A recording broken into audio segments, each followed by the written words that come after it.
99% na nakamamatay ang sakit na rabies, ibig sabihin walang kawala sa kamatayan ng sinuman na ma-infect dahil sa kagat ng hayop na may rabies. Pero sabi ng mga eksperto, pwede itong maiwasan sa pamamagitan ng pagbabakuna sa pet owner at sa mismong hayop. Para pag-usapan yan, makakausap natin si Dr. Maria Rona Bergante ng Philippine Society for Microbiology and Infectious Diseases. At pwede rin po kayong sumali sa aming talakayan, i-post ang inyong mga tanong o komento sa aming Facebook Live. Magandang hapon po, Doc Bergantian. Magandang hapon po, Ma'am Ruth, and magandang hapon po sa mga nanonood ngayong hapon. Nung isang linggo pala, nagkaroon ng parang World Rabies Day, ano? Kasi parang observation daw ito or observance for yung awareness, no, tungkol dito sa sakit na rabies. Paano po ba ito at paano po nagkakaroon niyaan? Okay, ang rabies ay isang viral infection na nadadala ng kagat o kalmot ng mga hayop na mayroong taglay nito sa kanilang katawan. So, sa ating bansa, karaniwan ay kagat ng aso, mangilan-ngilan yung kalmot din ng pusa or kagat ng pusa, and at times kasama na rin po yung mga bats o yung mga paniki na mayroon nitong dala. But kung technically speaking, marami pong mga mammals ang pwedeng maging dahilan ng or pinagmumulan or pinamamahayan ng rabies virus. Pero yung sinasabi niyo po, Doc, ang common nga dito yung mga pusa at saka mga aso. Kasi yan yung, yung usual na naririnig din at pinag-uusapan din sa mga natin. Pero pagdating po, una muna natin yung mga hayop. Kasi parang ang laging sinasabi ay dapat yung ipa-inject ng itong mga hayop. Ano po ba muna ang bilin sa mga pet owners in handling their pets muna? Okay. So sa mga pet owners, of course, di ba lagi natin sinasabi, maging responsable at pabakunahan ng anti-rabies ang mga alaga upang, of course, mabawasan natin yung tsansa na makakuha ito ng rabies o kung magkakaroon ng pagkakataon na ito ay makapangagat o kaya makapangalmot, kasi lalo na kung nakipaglaro, mababawasan yung tsansa na maipapasa mo to. Ang isa rin sa lagi naming sinasabi, kasi di po ba, pag meron kasing pet owner na sinabi, nakapagpabakuna na yung aso nila o kaya yung pusa nila, kung meron mang makagat o kaya po meron pong makalmot itong mga to, minsan binabaliwala na po Pero kasi ang lagi naming recommendation, yung aso at saka po yung tao, babakunahan po pareho. Okay. Pero Doc, yung mga pets po, yun nga, yung mga aso or yung mga pusa, yung iba sasabihin, ay indoor naman yan, hindi ko na kailangan ipabakuna ng anti-rabies. Lahat po ba kailangan nito?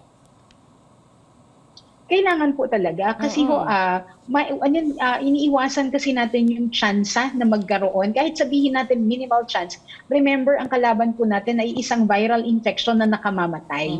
So lahat ng pits and stops na pwede nating magawa para po mapigilan yung pagkakaroon nito o pagsasalin nitong rabies sa ibang mga tao or sa ibang hayop, magawan po natin ng paraan. Doon naman po, Doc, sa tao, pag halimbawa nakalmot, nakagat, kahit na, naalala ko kasi ako minsan nakalmot ng maliit sa may leg, pero parang pinayuhan talaga ako na kailangan magpa-anti-rabies shot po ako, tsaka yung anti-tetanus, ganun po. How soon yung pagkakalmot or pagkakagat, ano po ang dapat gawin? Ang pinakamaganda po, yung araw na nakagat ka o araw na nakalmot ka, pumunta na talaga sa pagamutan para mapa-evaluate na yung sugat. Kasi hindi naman lahat ng sugat ay kakailanganin ng pagbabakuna. Kasi po meron tayong categorization ng ng severity ng pagkakasugat sa mga tao natin, di ba? So, meron sugat na kung kunwari parang wala naman pagdudugo, wala galos talaga. Karaniwan po, evaluatein yan, sasabihan kung kakailanganin lang linisin, tapos siguro kung walang anti-tetano, papabakunahan. Pero kung kunwari nagkaroon talaga ito ng gasgas, lalo na kung nagkaroon ng pagdudugo, either bibigyan siya ng rabies vaccine lang o kaya bibigyan po ito ng both rabies vaccine at saka po immunoglobulin, kasi ito yung dalawang klase ng bakuna na ipinabibigay po sa mga tao na pwede pong makapitan ng rabies. Yung immunoglobulin, yan po ba yung tetanus or iba pa yon? Ay, hindi po. Iba pa yung Actually anti-tetanus. Po, tawag dito, doon po sa ilinawin natin Pag po kasi tetanus, ito po yung bacterial infection na po pwedeng makaagapay sa isang tao na meroroon pong sugat na galing ho, kumbaga tinatawag na medyo madumi or contaminated wound. This is Okay. a bacterial infection, pero kung hindi ho nabakunahan ang isang tao ng anti-tetano, isinasama po ito doon sa schedule ng pagpapabakuna po, unang-una sa pagkonsulta ng isang tao na nakagat ng aso dahil madumi din po ang madumi yung sugat na dala ng rabies, kaya po tetanus prone wound po sila na tinatawag. Okay. So bukod doon sa tetanus immunization, nagpapabigay din po ng rabies immunization. So dalawang entities to. Pero kung kunwari nung bata ka, nakakumpleto ka naman ng bakuna, anti-tetano, Tetanus, oo. tapos updated yung booster mo, pag po nagpunta ka sa health center or let's say doon sa institution, doon po sa hospital or sa bite center, ang i-recommend po sa iyo ay mabakunahan ka ng rabies. Iba po yung immunoglobulin, iba po yung rabies vaccine. Pag po sinabi nating immunoglobulin, ito po yung antibodies na agaran na ibinibigay sa isang pasyente na meroroon pong rabies para hindi na po makapasok yung virus doon sa katawan ng tao. Tapos, sinasamahan po ito ng rabies vaccine para ma-stimulate naman po yung natural immune system ng isang tao na Para mag-produce ng labanan. additional antibodies para po magkaroon ng ganap or malakasang proteksyon ang isang tao na nagkaroon ng exposure sa animal bites. Okay. Pero yung bago po pumunta sa ospital, halimbawa, first aid, pagkakagat sa'yo, anong dapat una mong gawin? Huhugasan po ba with soap and water or alcohol? Ano po dapat? Opo, ang ipinapayo po karaniwan ay of course huhugasan ito mga 5 to 10 minutes talaga. Talagang thorough na pagpapadaloy ng tubig at saka po huhugasan po ito ng sabon. Tapos tutuyuin mabuti. Ma'am Ruth, siguro isasabihin ko na lang ngayon, huwag pong maniniwala doon sa mga sinasabi na pag po nagkaroon ng kagat, yung nilalagyan ho ng batubalani o kaya po yung mga bawang, hindi po totoo yun. Kasi baka mas lalo pa pong magkaroon ng burn, lalo pa pong magkaroon ng infection, mas mamumroblema po tayo. Okay. Sapat na po yung nahugasan siya, tubig at sabon, kung meron pong antiseptic sa bahay, lagyan po ng antiseptic at dalahin na po sa pinakamalapit na bite center o kaya po hospital para po mapabigyan na po ng karampatan na Sige bakuna po. At saka po kung kailangan ng immunoglobulin para po sa rabies. Pagpatuloy po natin yung ating usapan, mag-break lang tayo. Kasama pa rin si Dr. Maria Rona Bergantin sa pagbabalik ng Newsroom ngayon, dito lang sa CNN Philippines. Tika natin ang ating serbisyo ngayon. Pinapag-usapan natin itong panganib na dulot ng rabies sa mga tao at sa mga hayop. Kasama po natin si Dr. Maria Rona Bergantin ng Philippine Society for Microbiology and Infectious Diseases. Dok, kanina binanggit nyo na yung parang first aid at anong dapat gawin. Pero po, nakamamatay po kasi itong rabies. Ano po ba ang epekto nito sa tao or hanggang which point na posible nga pong umabot sa mamatay ang isang tao dahil sa rabies? Okay, kung titingnan natin kasi talaga po, yung initial manifestations ng rabies is non-specific. So pwedeng magkaroon lang ng paglalagnat, parang panghihina, pangangati. Pero kasi ang karaniwan pong nangyayari, yung medyo nagsisignify na medyo meroroon na po talagang problema, yung pasyente ay kung nagkakaroon po ito ng pagkawala sa sarili, nagkakaroon ng pagsasalita-salita, pagkabago doon sa kanyang pag-uugali. So karaniwan po agitated, nagkakaroon po ito ng mga paglalaway. So halos parang pareho rin po kasing manifestation sa dog at saka po sa humans. Kasi maoobserbahan din natin yung initially, pag walang ganang kumain, paglalagnat sa aso. Pero pag po nandun na sa may end stages, eto na, nagwawala na, sinasaktan na po yung sarili niya. Yun po yung karaniwan. But there are 20% of patients who would have rabies na hindi po nagkakaroon ng mga hyperactivity na tinatawag natin, yung nagiging magulo, nagiging makulit, nawawala sa sarili. May mga patients po kasi 20% sa kanila, paralysis ang nangyayari o nagkakaroon po ng hihina ng kung alin mang bahagi ng katawan. Ito po yung mas mahirap nating matukoy, lalo na kasi kung hindi nagsabi yung bata o kaya yung tao na nakagat na mayroon po pala siyang animal exposure. Hindi po tayo nagkakaroon ng clue na mukhang rabies na ang nangyayari. Yung sinasabi po nila, Doc, na parang mas delikado pag halimbawa malapit po daw sa ulo or sa may bahagi ng buka? Opo, totoo po yun. Tunay po yun. Actually, kahit po yung ibang areas ng katawan kung saan maraming nerve endings, kasi po mabilis mag-travel ang virus ng rabies papunta po sa central nervous system. And ito yung isa sa mga viruses na talagang ang tina-target po ay ang brain natin. Kaya po, yun lalo na kung kunwari sabihin na kahit kalmot lang yan sa mukha, huwag mong babaliwalain. Dalahin mo na yan agad sa pagamutan matapos mong malagyan ng first aid para lang mabigyan ka agad ng karampatang recommendations ng management, whether kung bibigyan nga ng nung immunoglobulin at saka po yung rabies vaccine or rabies vaccine lang.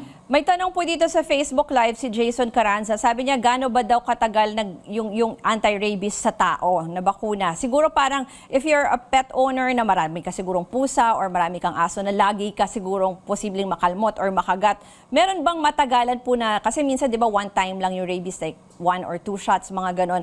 Meron po bang parang regular or pang matagalan na anti-rabies? Okay. Yun pong rabies, linawin ko lang, hindi kasi siya one time or twice lang na shot. You have schedules of rabies immunization. Karaniwan po pag po nagkaroon ng exposure, 4 na tusok po ito, okay. Or 4 na visits doon sa healthcare institution. Ngayon, karaniwan po ang inirekomenda namin kung magkakaroon po ulit ng chance na malaki yung chance naroon ulit ng pagtutusok, lalo na sa mga animal handlers, sa mga veterinarians, karaniwan po, parang annually to 3 years, nagkakaroon po ng tinatawag natin na booster shots para rin po lang magkaroon ng protection or ma-enhance ulit yung immune system natin. Alalahanin po natin, katulad po ng ibang bakuna, wala hong 100% assurance na pag nabakunahan ka, magkakaroon ng 100% na take. Kasi we also have what we call as vaccine failure. Pero sa ibang pagkakataon na po siguro yun, kailangan pag-usap. Paano po natin talaga binabanggit na mahalaga na mabakunahan ng lahat ng tao na na-expose, pati po yung mga animals na alaalaga po natin.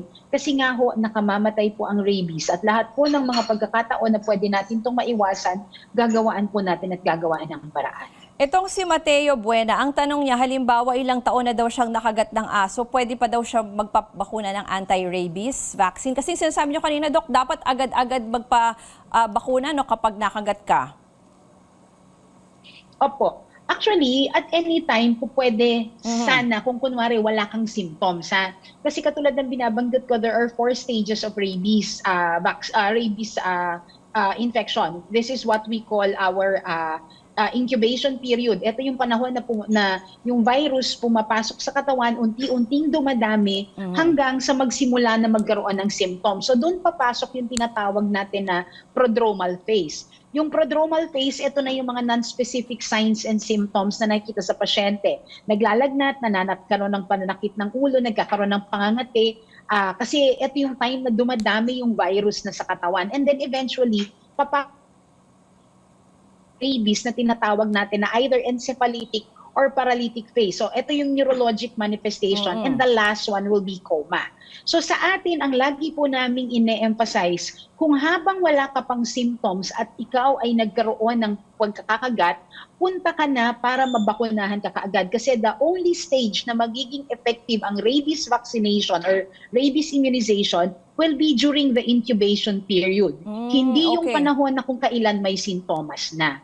So, kahit sabihin natin na pwede pa rin talaga naman na magkaroon ka ng pagpapabakuna a bit later on, mas in-encourage natin that the soonest possible time para hindi natin mabigyan ng pagkakataon yung mga virus na makapasok doon sa loob ng katawan natin kung pwedeng maneutralize po ito kung kakailangan ng mabigyan ng immunoglobulin. Ito na lang pahabol yung Paul Gabriel. Ang sinasabi niya, meron daw 7 years lang nakalipas na kinagat, tsaka lang namatay. Posible po ba yun na inabot ng 7 years or baka iba naman po yung cause? Sabi ni Paul Gabriel. Actually po, various reports po kasi meroroong mga viruses na prolonged yung incubation period. Siyempre, depende na rin po siguro sa host characteristic.